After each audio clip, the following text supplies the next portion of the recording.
starting out on a high note in Colorado. The first recreational marijuana stores in the U.S. opening this morning in Denver. With roughly a dozen strains with names like Blue Dream, Ogre, and Tahoe Triangle. Workers at Medicine Man spent time explaining the type of weed and price. We are told from pot shop owners that they think they made more than $1 million on day one alone. We're at a hotel, so we're just going to go hang out and get high. All right, those are examples of how the news media is covering the marijuana story, either joking about it or marveling about the sales figures. All right, fine. Look, on most things, I'm usually a free market, free choice guy. But on this one, I just want to say emphatically, caveat emptor. There are potentially serious addiction and mental health dangers here. Many people will be unable to control a new habit like this. It could all do great damage to themselves and the rest of society. So I'd like a little sober analysis of legalizing pot. Let's discuss it. We welcome former Congressman Patrick Kennedy. He was a former House member from Rhode Island, and Andrew Spanswick, CEO of Clean Treatment Centers, and Danny Danko, senior cultivation editor at High Times Magazine. All right. Patrick Kennedy, welcome to the show. We appreciate your time very much. With God's grace, I'm 18 and a half years clean and sober. I still this day go to a lot of 12-step meetings. Here's one of my issues with this whole story. I hear, Patrick, young people coming into the rooms who say they started on grass, harmless enough, and then go on because it's a gateway drug. Any counselor will tell you it's a gateway drug, and they do harder stuff, cocaine, heroin, or whatever. Some people can control that. Some people can control alcohol, Patrick. I'm not one of them, and I hope these young kids getting high on marijuana now understand that. Well, Larry, I'm with you. I'm not one of those people either. I'm also in recovery, and I would say that some people dismiss the harm of marijuana because it doesn't have the kind of immediate destructive impact that maybe heroin or cocaine or some of these other drugs, even alcohol, has. But as you and I know, the biggest enemy is denial.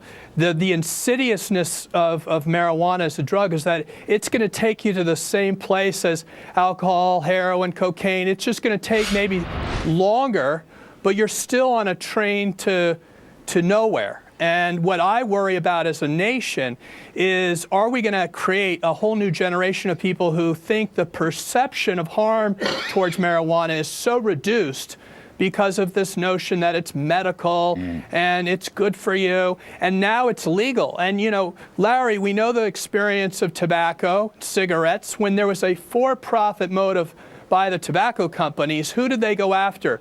Well, Joe Camel, they went after kids. Yep. And the same thing with the alcohol industry, Larry. It's no secret that they look for new consumers. And if you see the $1 million they made today, just imagine what they're going to start doing once they have a real corporate interest. And I appreciate your caveat at the beginning of this as a free market guy. Yeah. This is not about the free market. Right. This is about addicting more and more people who are going to be consumers, and it's really about the society as a whole paying the price for that down the road, Larry, and higher hospitalization rates, and frankly, in education. Let me get to and so forth. Andrew Spanswick, I'm told you run a string of treatment centers, and yes, I think that's great. All right, I myself, you know, I got sober up at Hazleton many years ago. God bless them all. But look.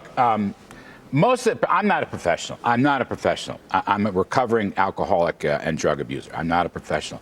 But as I said at the top, most of the young kids coming into the AA rooms, the 12-step rooms, you know, started on grass and went to bigger things. Most counselors, now this, you may disagree with this, but most professional counselors, you know, people that are trained and educated in this field, regard marijuana, grass, as a gate opener, as a gateway to larger drugs. What's your take on that? And all I'm saying, I can't stop this. I don't want to stop this. It's not my mission. All I'm saying is, can we educate? Can we warn that a lot of people will never be able to control this?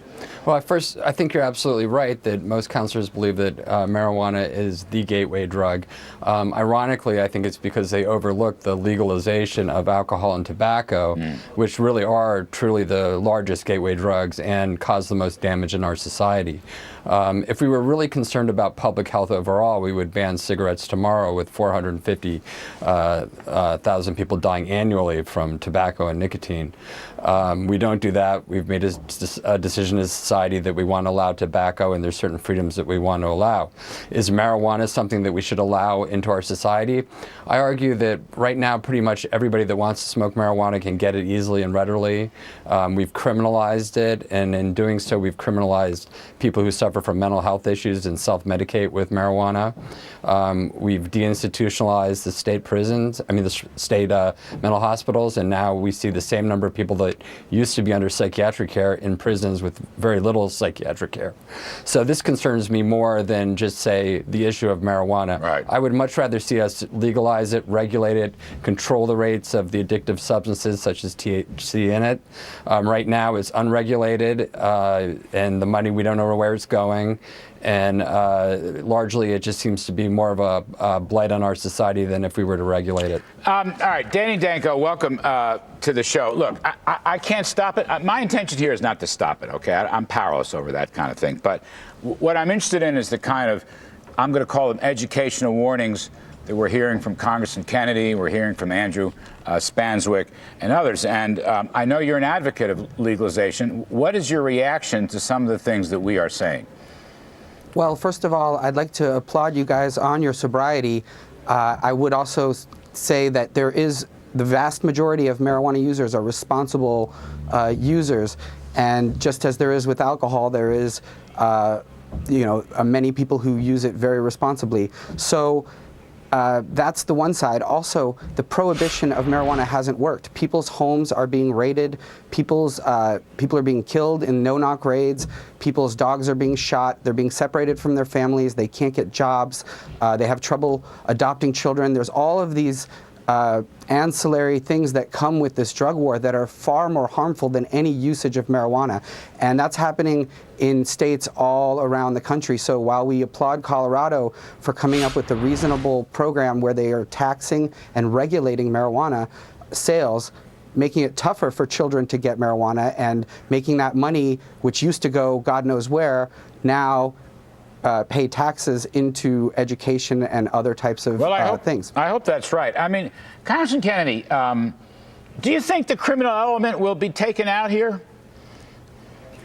My worry is that we're not talking about the facts here, and both your other guests should know that when you legalize something, the rate of usage will skyrocket. And that's a fact. So this notion that there's nothing harmful in legalizing is just doesn't face the facts here. And the facts are, when you legalize, you say it's okay, more people are going to use. We're already seeing the surveys of the future. More of our teenagers are using marijuana, and it's because they don't perceive it as harmful and because it's even more easy to access. So my point, Larry, is, when you have a larger population using it, you're going to have larger adverse consequences.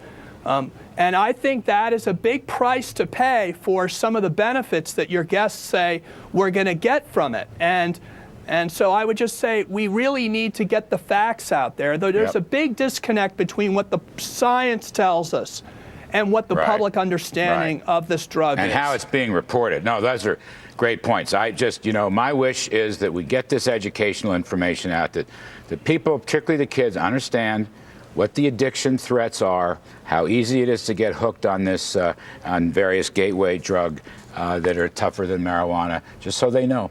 Just so they know, because a lot of people can't control any of this stuff. They ought to know that those threats exist. Anyway, Patrick Kennedy, it's great to see you. I appreciate you very much. Mr. Spanswick, Andrew Spanswick, thank you. Danny Danko, I appreciate your point of view very much. Now, folks, we're going to switch gears. House Speaker John Boehner is reportedly ready to make a deal on immigration reform. That could be a big boost